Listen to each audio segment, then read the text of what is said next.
No simple permanent mama, Mamma Munina, Joe Moore Carbon Farm Adom TV, Cassie, so and you bring somewhere see in a brass song, some of the bro, Adom TV, Cassie, and some of the dear to Joe will be a Ubet Supreme Court judges, a Jenny Hoa, China Yanko Yadoma, some army Jim Mensa, a Bejina Dakamu said dancing, you know, I don't want some yet about Bremo. Alberto just a nipper 9 days to send when she see, you know, woman I'm so sure one crown or for her as she year, quite so a war and crying. You will be my soul. Any day, and you may have one or bro, Adom TV, Cassia Facebook/Adom TV, Cassia any them live, or share, like it, nothing, or comment it. And you may fabric ya who I need a washing, a GTP no star, one more fabric papa be, and one more charma me, Augustus_org, on so our Instagram, we're designing a fine, at the Amame page, one salon phone so, and I'd really be in a comma, at the Amame. Meaning their fear, Amankwa, Tamaklo.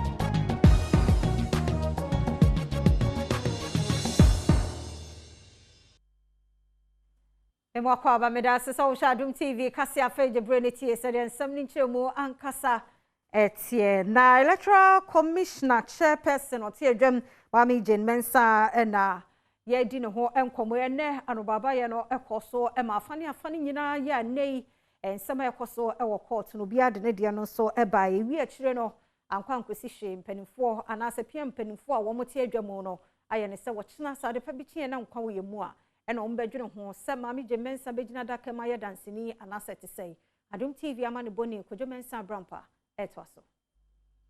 Application and Kano and Penny John Dramani Mama Nam, na lawyer, Chachuchi Katana, and Kafu on those Zebato, Supreme Court him there, and Kawaman na on Sanumwe, Nikis na, Osido Zabi, Yeni Beam na, on easy chair, on Bejina Daka Bemuno, and there, no chassis, no Chachuchi Kata chair, Centra, what did the application? What's about what to court in him? Which your lordship referred to a party. The party in this case is the first respondent, not Mrs. Jane Mensa. Yeah, and we are saying, under the circumstances, who declared the results from the Electoral Commission? My lords, that is a perfectly legitimate legal separation. The EC is a corporate body. And the returning officer is an individual who happens to be the chairperson of that corporate body. You cannot, with respect, you cannot make the two identical. On the way, no, Anna, Ura maneuver, or yet is lawyer, so the two got there. Says that the application now was up and we here, internal chess in Tra, and we here in Mama Court, and get them application into. This petitioner, with very competent legal representation, elected of his own volition to close his case, he should not afterwards be allowed to patch up the weak parts and fill up the omissions in his case by means of fresh evidence. And the only reason is that I wish to call the chairperson of the first respondent, who is the adversary, into the box by way of subpoena. On the chino, Anna, Ura Kutampawa, or yeah, lawyer, my second respondent, which I'm a penny, Akufado, no, the two got there.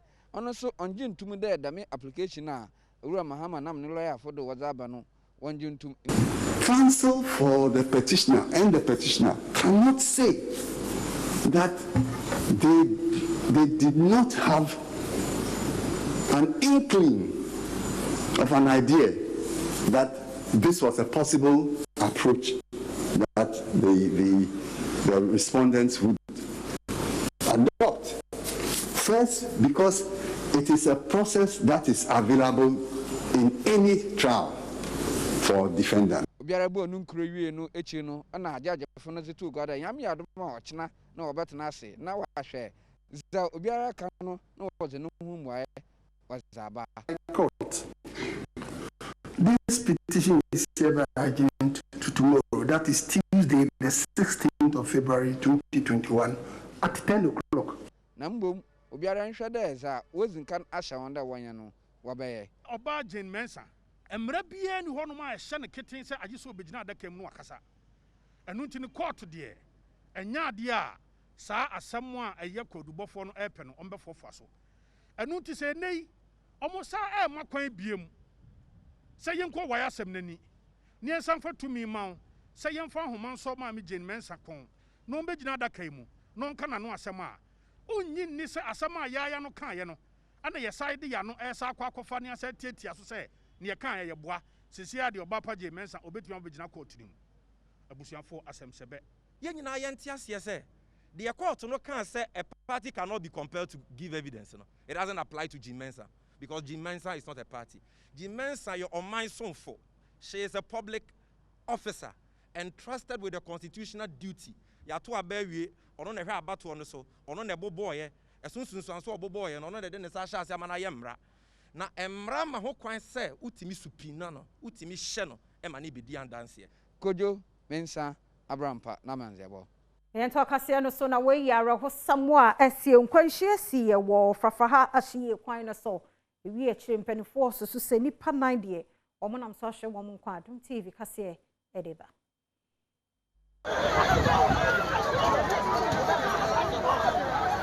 Arahosemi a esiye ewo frafraha ahyiye onipa ode nani ehu bi akyire mu a ehyan kese ana eson blocks ede ekwi ohun se me break a wode nam no afeli we nam so ema ne de bebo ahyan miensemu na afe so na abrante bi so ede moto enam hono mo no so wode ball no na wode bobo ahyan ahodo mu wiye no ohun se obi a wotwi moto ne de amunumu hono ma wotoye ena nipa miensa bi so etoye na enipa nan a wowuye ewo amunumu hwe na baako eye muslimini ewa ena ne nkrofo ekofa na wokope ne kwabre enipa miensa aka ne de wode omo eko aposifo ayar sabia eben ho no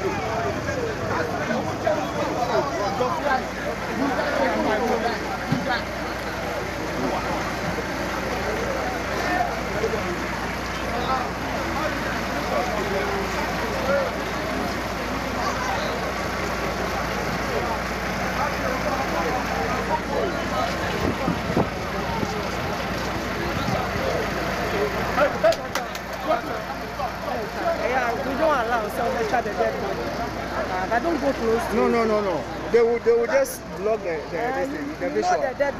Adom TV kaseɛ na oguso a hosha no miento so ne monwura yensam foforo mo mpanifo a ɛda fulani ano wɔ my garden mo ɛde wɔn nsɛm bi ato dwa kyerɛ mo sɛ wudi sɛm bi ɛbɛkɔ so ɛwɔ my garden mo ne bewie kyerɛ na yɛde fulani fo din ɛna ɛbɛtabata ho wɔn asɛm nyinaa ne sɛ nipa bi awodini nti sɛ kɔba so obi di bɔne a yɛmmɔ nipa ne dine ne yɛnya sɛ yɛyɛ no busuasɛm ne kuro obi firi so no ɛsa na ɛhadwen Adom TV kaseɛ ɛto so Fulani folk a ewo Ghana ha aye ensentwofo nhyiamu ewo walewale a ewo etifi epoye mantem do na wonsem bi ode ato Ghana fo nyinara anim ne se sesei kamea ye se omanfo bi enam ka kwan mu na akromfo ekoto hye won so a na obiara etenetene nsa ewo Fulani fo so ne science wode to obi biara anim se uhu kromfo bi a aya empempi ne nkaso ye Fulani ni na mum kromfo kro no se wo kyena fani di ankasa wode no ema no na mum enkasa wo ye Fulani ni sa ensem yi won trotro ne anidin ene Yakubu Musa Bari ena wode to ensentwofo anim ensem bi otwemu eni. We are very worried to learn about the recent crime wave associated with only the Fulanis in quotes. And the crime is within a certain jurisdiction that was mentioned, but we have broadened it to the national issue because crime don't have a limitation. The criminals might be coming from Accra, from maybe Eastern region or other region to come and operate in this jurisdiction and go back. Then the perception is that the criminals are in this region, which has been a tag that the highest armed robbery cases are in Northeast region. So we're supposed to look at it in a broader perspective. Equatrefo Ekaserie no Sadi in Sembi eto asose, where their futo ena Emma wana, wawa Fulani for ekumu se. Aya, one shesa wama or do mobile resukum, no one so enya engumesia hunim dear, said the bear. That she be obet me abenyi ayem penyimpa, na se obi ekudi bonia, or man for answer to one sa ewa one maso. To our youth, we wish to encourage them to pursue academic excellence and hard working. This is a very serious issue that we, the leadership of the Fulanis, must look at. The commander says those committing these crimes are underaged people within the below 30 to 18 years. Then it tells us that we should look how our youth live. We should let them learn a trade. There are carpentry, tailoring, dressmaking and other things. Let's encourage our children, our youth, to go into that. Etifi epoya mantem do Fulani foku a ewo honom on tretre for Adam Mohammed enso edini nsem bi eka ho se sa radio ma ye krado pa se woni ahobambo fo be ye adwuma na wona wodi bone ede hye Fulani fo no woyi omu nyara afri ho. Our intention is to collaborate with the national executives of Habitat for Life International, traditional authorities, chiefs, security agencies to fashion out discouraging and deterrent interventions to curb Fulani's involvement in criminal activities in the country.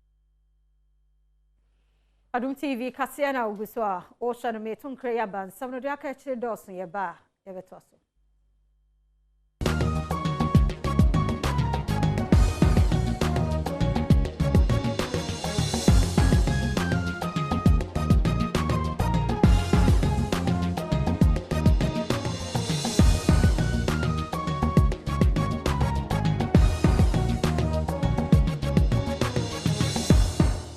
Kwa bana mena sese uguso Adom TV Kasia yeto so de mo abara nsam foforo emu kra na so for ya pa no se won kwasha communication so eslo su akufo ne okopie appointment committee no enim the whole ena mame ofosu ajare ebusa no sanye bia na no da ye ko yi speaker opia honorable Collins Dauda hwe hono ekosi say no so de acheopa akomanda dada Adom TV eto so. So man for Bekaya, or Pepombo some de Tosson, a film Pinunia Dunu Bakumua, na Woma and Rasibijafua, Yatuaba, a you wonum esai, a womaimu, a wonum in Aquashiamu, a woman Rasibijafino, Nadum, Commandum, Cassiani, will be an baby of Betanama, Ecovia Siano, Esla Usuakufu, Ecopia, Collins Dauda, Efra Cunyaso, na Enede Wokopiamu, a vetting committee, anymore, one Etoton and Wasamno, Elizabeth of Fuswajari, Ebusan, Cosine, Efa Sansamno, Emma needed to just say, Sentia Coban, Sanise, a bro Remuno Umuse, Ubi a demo baby and a senti where not drink so better baby never, and a Collins Dauda, a Bebusan, Seco, a Dian Waya Wahani Nisa better, Emma, one Nina, no Babaya Cacrani Senti, a brood will be a quacochacunya, a free Nituno, no Jane say, a Collins Dauda, and a year in the senti, and also free from one more, or Nusu Ecopiano, then yes, sir, one Yanishi, and no 50 year, or Koya, and also Ninamuno, or the chopper Aquacoma, Ura Collins Dauda. I entered this chamber on the 7th of January, and no seats were labeled, and so nobody had any idea where they were to sit. And in my estimation, it was supposed to be free seating, then anybody could sit anywhere. Incidentally, this is the same seat that I was sitting on in the House on that day. And Honorable Collins Dauda was sitting next to me. And he kept asking me, oh yeah, then what? Sorry, free, get up and leave. And I said, I'm not going anywhere. What is the meaning of that? That's what I'm explaining. What are you doing here? Get up and leave. And I told him that I'm not going anywhere. Since I don't see any seat in the House with my name or anybody else's name on it, I assume that anybody can sit anywhere. And this is where I choose to sit. Several other gentlemen walked up to me, pulled out the seat from the chair I was sitting on. I fell on the floor. And when I got up, I just linked it up with what he had been telling me, Honorable Collins Dauda had been telling me previously, sorry, free hako, get up and leave. And assumed that maybe, and I put it on record that subsequently I've been made to understand that my inference from his earlier comments and the unprovoked assault on me at the time were not linked, and I have apologized to him. But I was pushed to the floor, the chair was pulled from under me, and I fell to my knees right where I'm sitting. And so when I got up, instinctively I made the connection that he may have been in cahoots with the gentleman who did that. And so I said, if you are not going to let me sit on my chair, you are not going to sit on your chair as well. I'm not saying it to justify what happened. Yanto Akasiano so na commanding officer da Ghana Police Service workshop ano ye COP Francis Ebenezer Duku ene wo Frank Krankra won sem obi se ye oradio dunom ne logosu ne abanyumaku ahodo a wo mu obi se wo mmra na wo mo emeshe police workshop no edin wonema ahodo mu se be yantete ahodo de mabambofo no ebekọ anim. Commanding officer ewo Ghana Police Service Workshop Garage, COP Francis Ebenezer Doku, kasa yemunu ena wo sign so ready to da say, wono man fidie a wodidi dwuma ewo wonom asoye ho no, ehu behia say, ebeda soronko ewo afofra wodidi dwuma ewo mmeamea ahodo ni mu. Wode san semi to dwa ewo abra, John Apia Baini, ekosiesie a policefo Nizan Navara Shenbia na asay edema wonom se ne be ya, ebetimi aboa ama wonom dwuma wodi ewo achem amanase honom no etimi akonkan. Workshop yeti some 60 years ago. Aye dwuma bebre kane no na aban adwuma ye for di wo cars eba ha eme ma wom. Na emre ko emre dane nyina na abefo ensa no so dane. Ya mi say machines a ye wo ho no eye machines a etwem.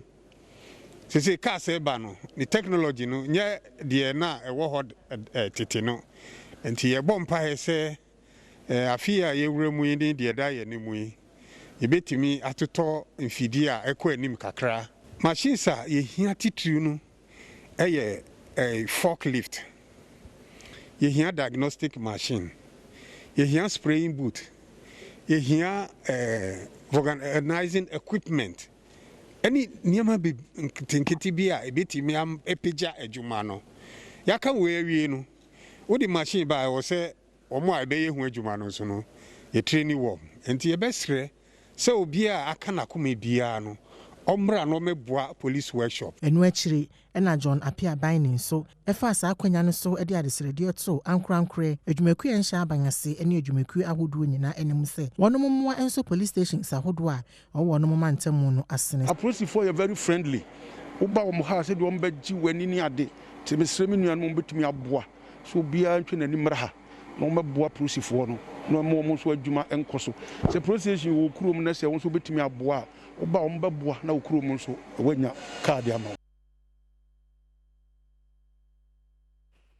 adihye bi ya womo ate abavana bronu bi ewo kotoba bi won kran ha echi momomepa twempanifo adwen asibibi so sende womo kuro no kakra community na womo tie no womo hunu so bi AC filling station wo ho womo aka bi ya wan ho se de on te so dogo bi kuro no abe de yakoso wo ho omanfo bi ne adom kase edim komoyi Sir ukodru kotoba bi empatem honom de a wohu se eye fuel station ya wonipa kro esie wo defense ato ho ne sa nti ubedru honom no na adwumafo eguma oguso eye adwuma we nti omanfo a wote ben ho etwem a wompene esanse biaye nipa kro esi fuel station eben wona fie afa biaye a woye adwuma ene suku ahodo mu omanfo ebi ene adom kase etwetwen komo no ensem bi oda ne di se wo hrosa da bi ebetimi akwakofa wuye ni aba epa cho me wo ha na mi sister yi ebe ka kire me se wati se asasi bi e wo ha ne yaton na wati se yesi ebesi filling station na papa no echiche sika mankrofo area ho enti obe ka kire me na me say because sade we dey hu officer me ti se baby a hisa na ye fie ha de area ha nipa dos wo ha na obesi filling station wo ha no kire BBC a ye be den enti dey maye pa jose me dey me mpre kra because sabi oba besia me ana ma ti fifre sa na me si me dan na me tim na wo kire bibi asem sa kosia na me ye ne dan. We are we are totally against it because it's quite dangerous. You see, at the moment, some of us, we are very old. We are old people here, and this the only place we have to reside. Now, if something happens and it affects us, that means you are trying to, deny us of all that we've acquired. Wasan ade ensem bi atu da se efri se wo hu se onipako AC Southwest Station yi ena ode won ensem ekodan Environmental Protection Agency se anka won kan bi emomo ena afei eye Ghana adwumayeku a wo hwe fango ho nsem so ene empanyimfo ahodo a esese obo omanfo ho ban Adom kase eko Environmental Protection Agency foi aseye wode ebo hye enema omanfo ni na se won kan won akoma ento omoyem esan se ukua da wo sorry ya obekọ honum akọhwe se onipa kwa wo si dan no ogusu esia o debi me ya brewa se ma ya brewa me nan me nanti papa ente se ya ye bra obi be ye bibi wa ha na meti poa meti me dwane. And I mean, I don't understand. Look at this pig farm, this stretch of the road. We have just 2 filling stations just few meters away.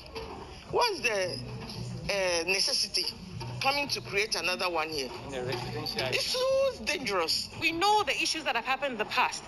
Kwame Nkrumah Circle, Atomic Junction, La Trade Fair. We all know what's happened in this country. Please, we are appealing to government to engage the regulatory bodies and ask them to do the right thing. We're also appealing to the good conscience of the individuals put in these regulatory bodies who approve these things to do the right thing for us. Amenyen kratoi en samno ya ba hwe sede etie ya basisia.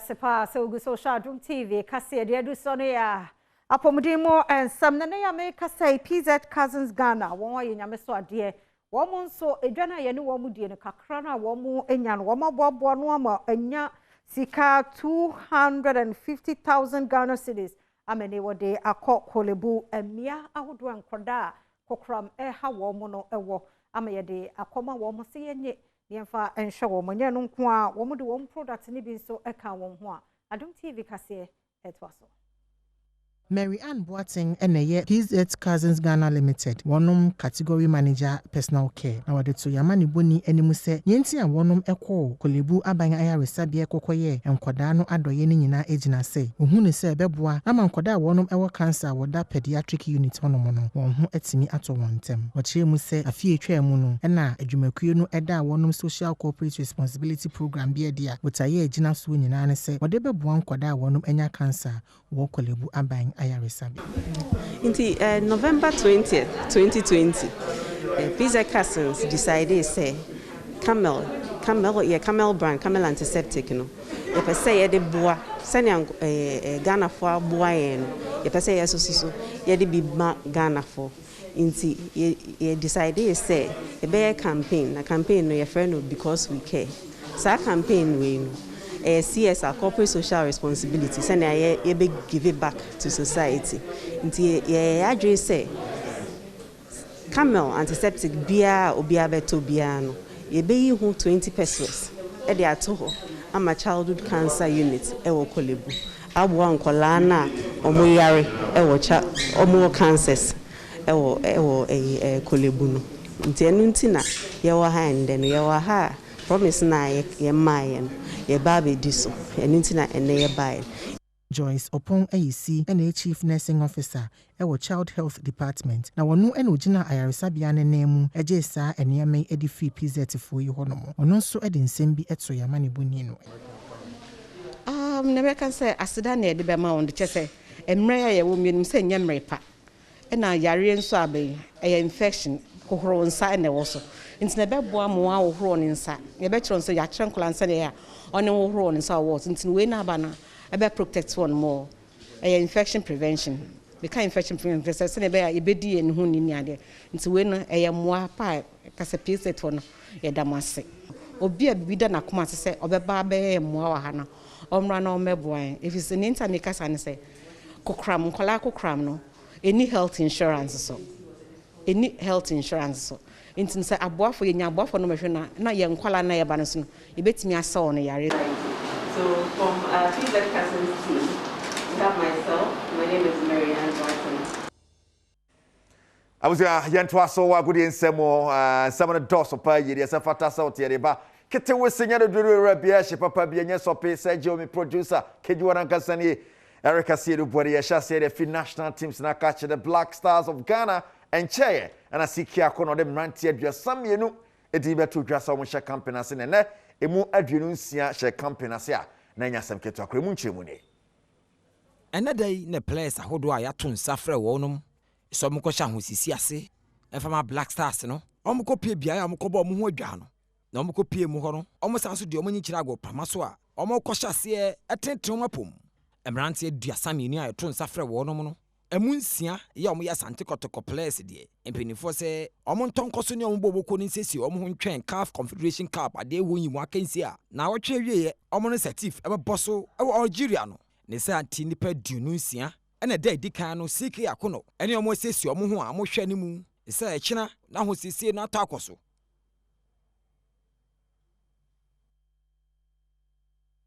Yanko yanimu yekopimu the national under 20 side the Black Satellite menoka say no womo atu actually womo ko se bibia betimi akoye ete amom ne pani be hwe Mauritania omo ye mo training hwe ni mo se wo kina mo first game on a 20 tournament ni mo no e betumi abaso ana 20 Cup of Nations etudwa e wo Mauritania fi mu no Ghana yemrante a omo ni mu mfinhye aduo no me kire Black Satellite no omo gina mu bia omo kire omo bobere yo kina omo Tanzania na de pim so ne santi ahosese atwato no coach Karim Zito ane mrante ne afamu a papa yi kire se woje ne mrante ne di nti de besi bia no won fa nim guase enfi ago prama no so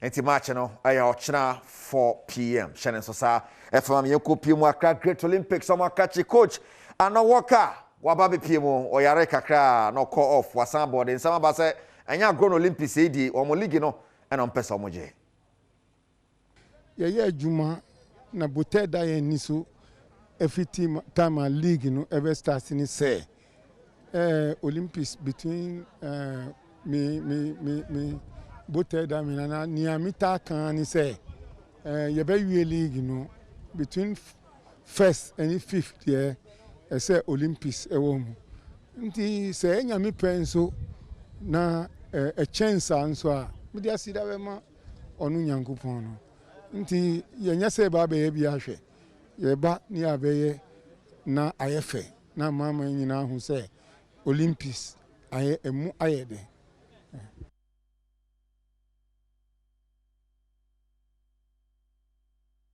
eno ne dia Anawoka de to Jamino kase Ghanaian Premier League ne match e wo Legon Cities ene kin Faisal la koso Accra Sports Stadium obiantu mi fa ball to ne nyonko atena mu de be pi mu ache bia de wonsam enso ebe brewo yenyina so na yemfa NC Sergio Manutwa mi producer GT Pintuma ani ye fedi bro mu friend to makama na enyimre bia bedwagu mu ede amount fa nankasa ka kejuwa ne ho Eric Asiedu Bodi efiama kwa tamakulu to aso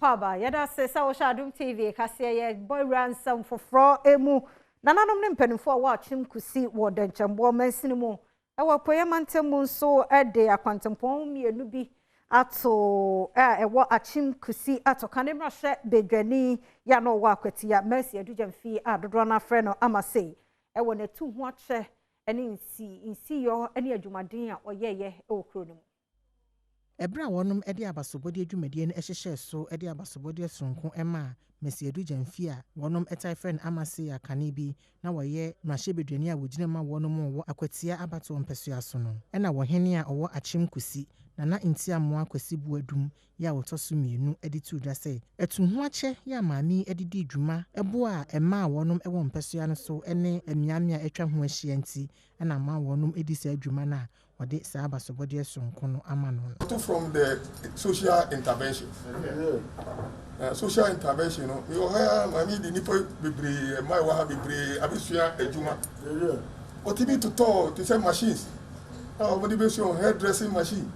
If you crowd the entrepreneurship, what you mean is church from City and Semunani in San Juma. You know, just a work with a Kutano. When I will talk about with you, I can come and see market to see that. I will pocket the money and tell you. I said, no, don't you micro. Constituency, you know, I had with them. Until the person paid Dimpa, essay, Amuya. Into whether I'm casted or not, no. When be as I say, me faso, now me common fund, and I take a crime, say, me dear, media. Ebra wonom boy na basuye no na amase nso ede nsem bi tu dwa eda na di se ena ni giye pa se adwumadin a woye yi ewo abato mpesua no so ho no aso mpanyimfo ani ama wonom abona baso.